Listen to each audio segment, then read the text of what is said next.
Saya ingin mempertanyakan, ada program Sintang Terang, ada program listrik masuk desa. Sementara kewenangan itu sudah tidak dimiliki oleh pemerintah Kabupaten Sintang.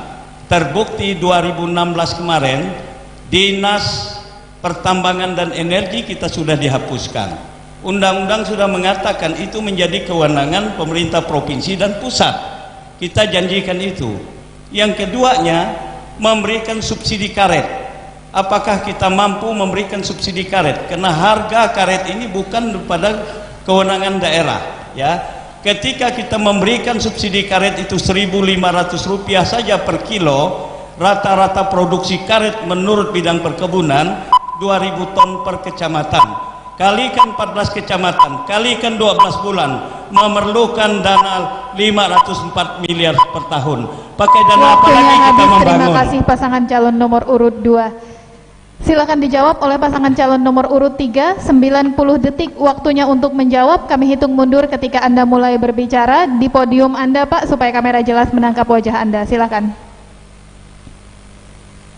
Program Sintang Terang untuk pemimpin yang kelas biasa memang tidak mengerti. Pemimpin yang kelas biasa memang tidak mengerti. Ya. Kalau tahun 2020 listrik yang belum terpasang di Sintang ada 220 desa. Ya. Nah, ini ya yang paling kecil itu Ambalau, ya. Serawai hanya 11%. Nah, apa yang harus kita lakukan? Kita mempercepat pemasangan listrik ini. Kita lihat Sintang 5 tahun terakhir hanya 30 desa terpasang. Sementara Sanggau 5 tahun terakhir ada 150 desa listrik terpasang. Mengapa? Karena bupatinya bekerja keras, memberikan rekomendasi dan bekerja sama dengan PLN.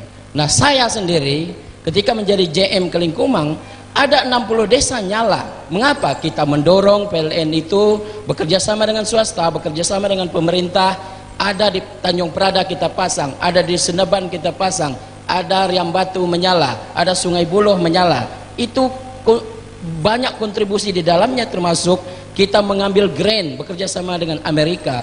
Dan kemudian kita tahu bahwa akhirnya ada 728.000 ya itu masyarakat kemudian menghemat ya liter bensin, dan akhirnya kita lihat ada 8,3 miliar masyarakat bisa hemat karena kita mampu memasang PLTS, PLTMH termasuk PLN di dalamnya. Ketika kepala daerah hanya sekedar memberikan rekomendasi, berarti itu bukan kewenangan kita. Ketika itu bukan kewenangan kita, sangat tidak masuk akal masuk ke dalam program unggulan daerah. Dari dana mana kita menganggarkannya? Hanya meminta, memohon. Tidak bisa. Yang mau kita masukkan adalah berkaitan dengan wewenang, tugas dan tanggung jawab selaku kepala daerah. Ya. Yang kedua, persoalan karet belum terjawab.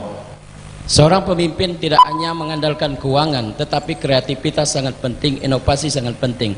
Terkait dengan program karet, jelas kita harus melakukan cost sharing dengan pemerintah pusat. Hari ini PUPR dan Komisi 5 punya program membeli karet rakyat dan mensubsidi di dalamnya, dan sudah dimulai di Kabupaten Sintang, sudah mulai di Belubu, sudah mulai di Sungai Tebelian hari ini, dan kemudian kita akan mendirikan melalui BUMD mendirikan pabrik karet aspal. Nah, ada dua keuntungan langsung di dalamnya. Satu, harga karet akan stabil karena dibantu oleh pemerintah pusat, tetapi juga BUMD-nya akan ada di Kabupaten Sintang yang akan dibina oleh pemerintah daerah. Kemudian keluarnya aspal. Nah, tentu kita dorong agar aspal yang dihasilkan oleh BUMD kita yang membeli harga karet ini kemudian dibeli juga oleh pemerintah daerah untuk membangun infrastruktur kita yang rusak. Ingat, 9 Desember 2020, coblos nomor 2.